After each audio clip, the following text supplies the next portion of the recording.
Over the next several slides, I want to talk about a number of different groups on the home front and how their lives and positions in society were changed by the war, which did have dramatic impact on a number of different groups. The first, of course, is women, as you can gather from the variety of posters on this page. The war presented women with many new opportunities, many new kinds of jobs, as so many millions of able-bodied men were gone fighting the war. And with such great need on the home front, women were allowed to do all kinds of jobs that up to that point had been quote-unquote men's work. Women during the war years became tool makers, machinists, riveters, crane operators, lumberjacks, blacksmiths, railroad workers, taxicab drivers, and all manner of other things. There was a large propaganda and advertising campaign to encourage women to do their part in the war and to participate in these kind of jobs. Over the course of the war, that campaign evolved. If you see the posters on the bottom, on the right and the left, you see women with lots of makeup on, perfect nails. You know, nothing is going to go wrong if you were to take a job like this. On the left, you also see many of these posters involved guilt. Longing won't bring him back sooner. Get a war job. As the war went on, though, and these kind of posters were appealing to middle or even upper class women, you know, you're going to be doing sort of office work or something like that. But as the war went on and the need grew even greater, the call went out to lower and lower middle class women, particularly in the famous Rosie the Riveter campaign, which you see there in the middle, one of the most famous posters of the war years. We can do it. And here you have a woman who is ready for action. She is flexing her muscles and rolling up her sleeves. She's got her hair covered up. And in fact, an awful lot of the work that women did during this time was very physically demanding. It was messy work. You might break a nail or you might get injured more severely than that, but millions of women nonetheless were ready to do their part. At the same time, not everyone was comfortable with these changing roles of women, and there was a considerable amount of wartime propaganda that emphasized the continued femininity of women and the fact that their traditional roles as mothers and in the home would continue to be their major contribution. You see the poster there at the right, which is an example of this way of thinking. Mother, when will you stay home again? It's still the idea that really the proper place for women is in the home. Congress debated the role of women a number of different times, and during these discussions, one legislator asked, "Who will do the cooking, the washing, the mending, the humble, homey tasks to which every woman has devoted herself?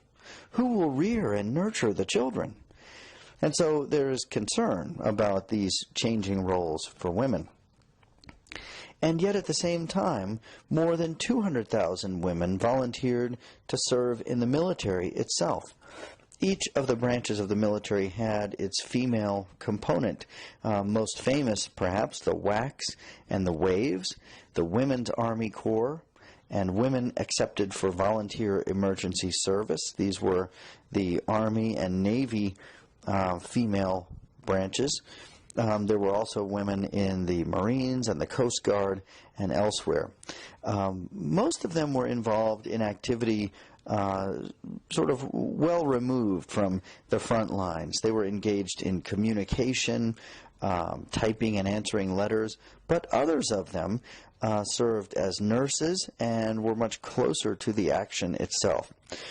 We still, during World War II, do not yet have women engaged in active combat, which is a development that we'll have to wait still another few decades to see.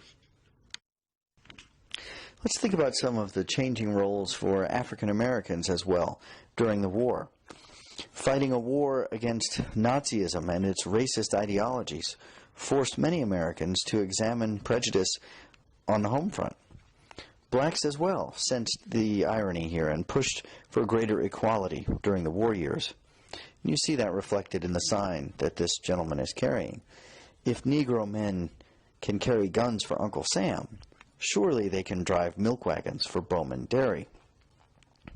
About 1 million blacks served in the armed forces. Throughout the war years, the armed forces remained segregated, so there were separate units for black and white soldiers. The most celebrated of these was the Tuskegee Airmen, an elite flight school for blacks, which produced about 600 pilots during the war years and was one of the most decorated of all the units during the war. At the same time, in the midst of combat, black and white units frequently found themselves fighting side by side. And white soldiers noted many occasions in which they observed blacks fighting with courage, with valor, and perhaps even saving their lives. And this becomes an important development when both white and black soldiers return to the home front, but in many cases, especially those white soldiers who could comment about the valor and the courage of black soldiers. And segregation begins to look somewhat silly in the aftermath of those kinds of experiences. World War II offered expanded opportunities for blacks on the home front as well, particularly within the defense industries and munitions industries, which initially were segregated.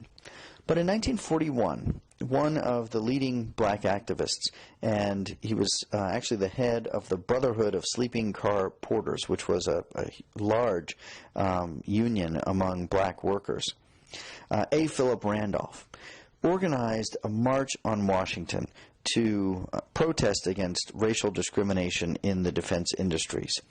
And Randolph masterfully orchestrated the organization of this march. And FDR was growing concern that, here as this war is getting underway, that we're going to have a huge march in the nation's capital. And so during the last of their conversations, when FDR asked how many people are going to be involved in this march, and A. Philip Randolph told him 100,000. Now we have no idea if there would have been 10,000 or 50,000 or 100,000 in this march, because FDR was so impressed with the possibility of 100,000 disgruntled blacks walking through the streets of Washington that he actually preemptively issued Executive Order 8802, which banned discrimination in the defense industries. And that act read in part, "There shall be no discrimination in the employment of workers in defense industries or government because of race, creed, color, or national origin." And so with that act, blacks could, and many tens of thousands did, find employment in the defense industries during the war. And still, it was racism and segregation that held sway during the war years. Greater changes will have to wait until after the war was over. Recognizing this, the NAACP launched what it called the W.E.B campaign.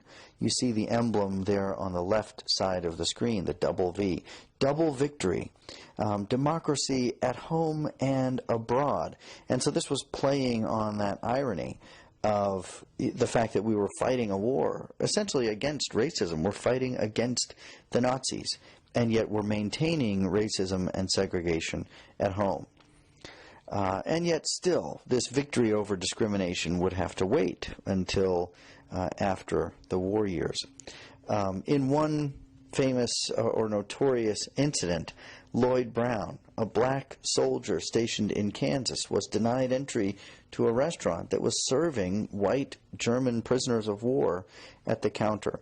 And so while the war years do present some new opportunities for African Americans, it will really be after the war that we see the greatest gains being made.